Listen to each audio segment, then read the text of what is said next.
अस्सलामुअलैकुम बच्चों, 10वीं जमात की उर्दू कुमार भारती की किताब में से आज हम एक और गज़ल पढ़ने जा रहे हैं जिसे लिखा है सिराज औरंगाबादी ने। पहली बात में बताया है, सिराज के ज़माने की उर्दू ज़ुबान पर दक्कनी के असरात हैं। बोलने के साथ साथ उस ज़ुबान का इमला भी आज के इमले से मुख्तलिफ था। जैसे मुझ, मुझ, को, कुं, तक, तलक वगैरह। हमें अपनी ज़ुबान की क़दीम सूरत, उसके तलफ़्फ़ुज़ और मिजाज से भी वाकिफ़ होना चाहिए। ज़ेल की गज़ल में इसकी अच्छी मिसालें मौजूद हैं। तो यहाँ पर बताया है कि कदीम ज़माने में हमारी उर्दू पर कुछ कुछ दक्कनी अल्फाज के असरात थे, इसीलिए सिराज औरंगाबादी ने जो गज़लें कही हैं उसमें बहुत सारे दक्कनी के अल्फाज भी पाए गए हैं। तो कुछ अल्फाज हमारी इस गज़ल में भी मौजूद हैं। जान पहचान में बताया है, सैयद शाह सिराजुद्दीन सिराज सन 1712 में औरंगाबाद महाराष्ट्र में पैदा हुए। सिराज को सूफ़ी शायर कहा जाता है। वो मिजाजन और अमलन सूफ़ी थे, मगर उनकी शायरी पर तसव्वुफ़ का गलबा नज़र नहीं आता। वो ज़िंदगी को एक आशिक़ की नज़र से देखते थे। फ़ारसी शेर व अदब से उन्हें बहुत लगाव था। शायरी में उन्हें उस्तादाना महारत हासिल थी। वली के बाद वो दक्कन के सबसे नामवर शायर हुए। उन्होंने गज़ल के अलावा मरसिए, कसीदे, रुबाइयात, खमसे और मसनवियाँ भी लिखी हैं। उनका इंतकाल सन 1763 में औरंगाबाद में हुआ। सन 1712 में औरंगाबाद में ही उनकी पैदाइश हुई और सन 1763 में औरंगाबाद में ही उनका इंतकाल हुआ। इनके बारे में कहा गया है कि ये मिजाजन और अमलन सूफ़ी थे, मगर उनकी शायरी में कहीं पर भी तसव्वुफ़ का सूफियाना कलाम नहीं मिलता, बल्कि वो ज़िंदगी को एक आशिक़ की नज़र से देखते थे। तो यहाँ पर बताया है कि वो अपनी गज़ल में किस किस तरह के मज़ामीन बांधते हैं। बच्चों, हम पढ़ रहे हैं सिराज औरंगाबादी की नज़्म, सिराज औरंगाबादी की गज़ल। अव्वल की तुमने भूल गए मेहरबानियाँ, लाने लगे हो खूब तगाफुल की बानियाँ।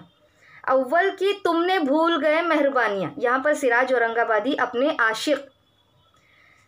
एक आशिक़ हैं और अपने माशूक़ से मुखातिब होकर कह रहे हैं कि सबसे पहले तो ये हुआ कि तुम मेरी मेहरबानियाँ भूल गए। मैंने जो जो तुम पर मेहरबानी की, मैंने जो जो तुम पर एहसानात किए, वो सारी मेहरबानियाँ ए मेरे माशूक़ तुम भूल गए हो।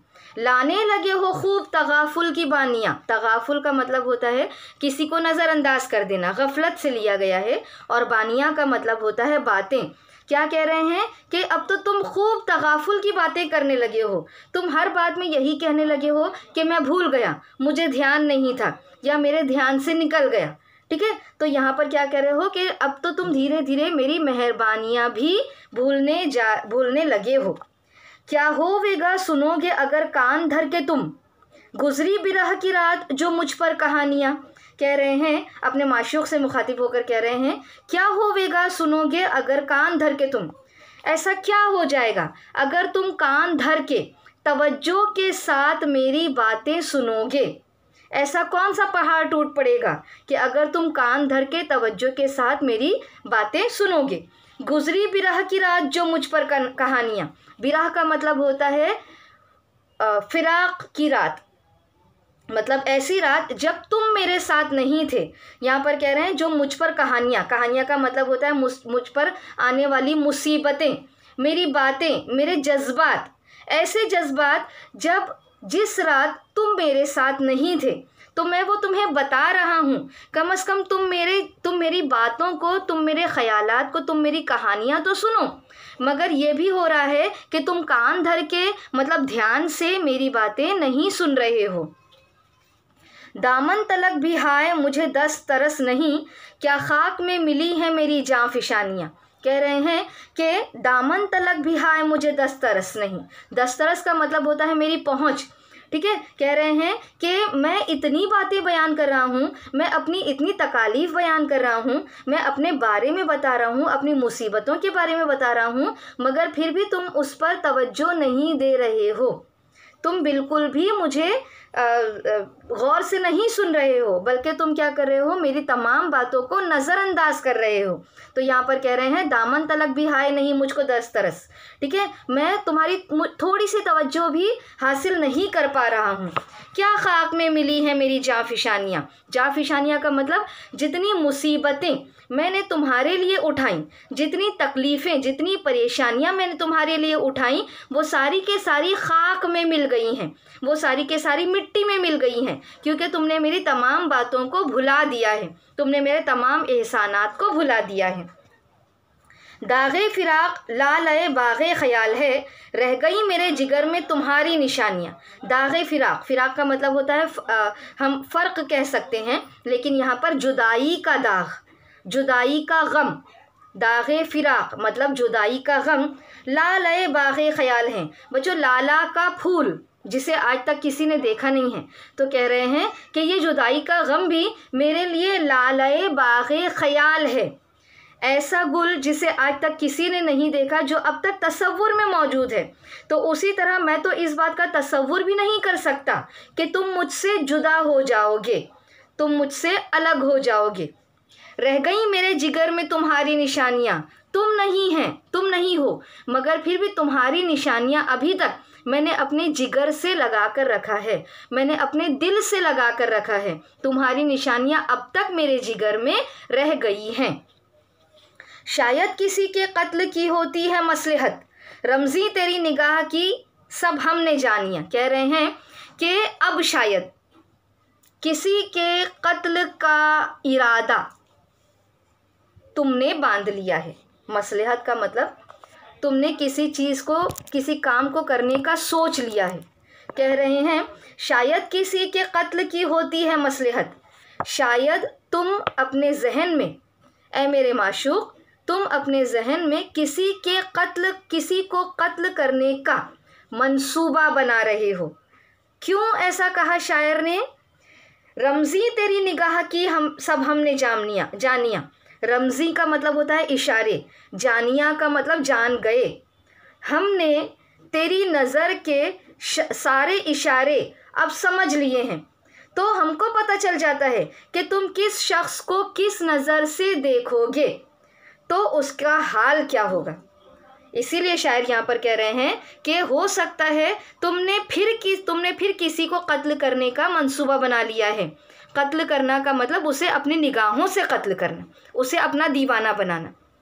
यहाँ पर कह रहे हैं कि शायद फिर आप चाह रहे हो, शायद ऐ मेरे माशूक फिर तुम चाह रहे हो कि तुम किसी को अपनी निगाहों से कत्ल कर दोगे, अपना दीवाना बना दोगे, क्योंकि जिस तरह की तुम्हारी नज़रें हैं उन तमाम नज़रों को मैंने पहचान लिया है और मुझे समझ में आ रहा है कि शायद तुम्हारे दिमाग में किसी को कत्ल करने का, नज़रों से कत्ल करने का मंसूबा बन रहा है।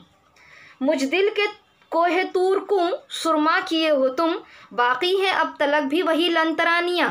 कह रहे हैं मुझ का मतलब मुझ दिल के कोहे तूर को, कोहे तूर का मतलब कोहे तूर का पहाड़, ठीक है।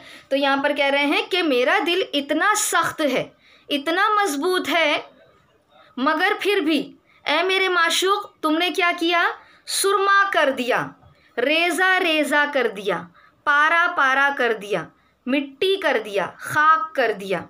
ठीक है, कह रहे हैं कि मेरा दिल तो बहुत ज़्यादा मजबूत था, बहुत ज़्यादा सख्त था, मगर फिर भी ऐ मेरे माशूक तुमने मेरे दिल को बिल्कुल रेज़ा रेज़ा कर दिया है, पारा पारा कर दिया है, बहुत छोटे छोटे टुकड़े टुकड़े कर दिए हैं।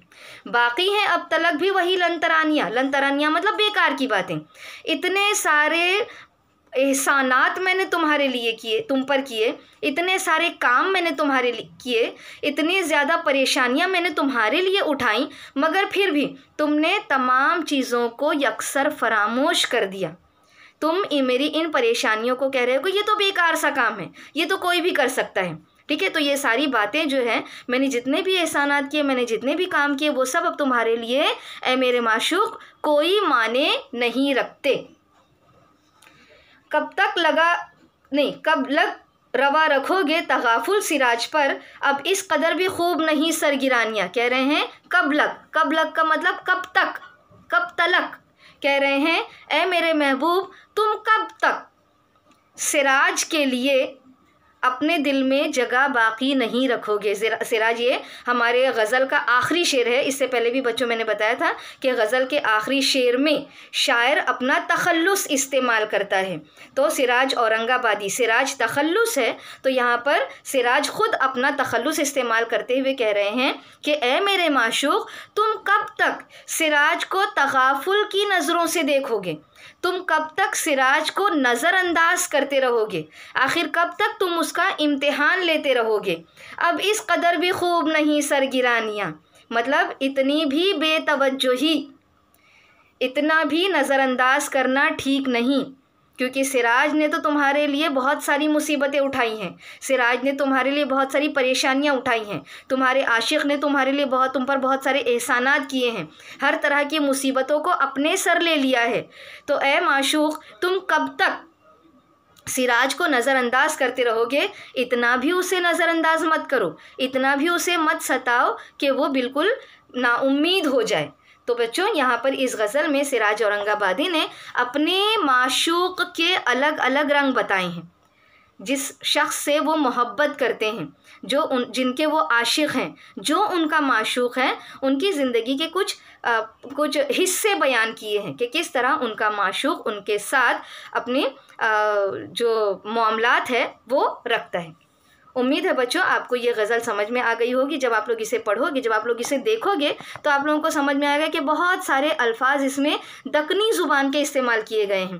तो यहाँ पर भी बताया कि पहले उर्दू पर दक्कनी के असरात बहुत ज़्यादा पाए गए हैं, नुमाया असरात देखे गए हैं। तो इस गज़ल में भी कई सारे दक्कनी के अल्फाज इस्तेमाल किए गए हैं। हम उर्दू में भी उनका तलफ़्फ़ुज़ अदा करते हैं और उर्दू में भी उन्हें वैसे ही मानों में लेते हैं जैसे दक्कनी ज़ुबान में लेते हैं। तो बच्चों, अगर आपको ये गज़ल सिराज औरंगाबादी की गज़ल समझ में आ गई है तो इसे लाइक कीजिए, इसे सब्सक्राइब कीजिए, अपने दोस्तों के साथ इसे शेयर कीजिए, इसे सब्सक्राइब कीजिए ताकि जब भी मैं कोई नई वीडियो अपलोड करूं तो आप तक बहुत जल्दी वो पहुंच जाए।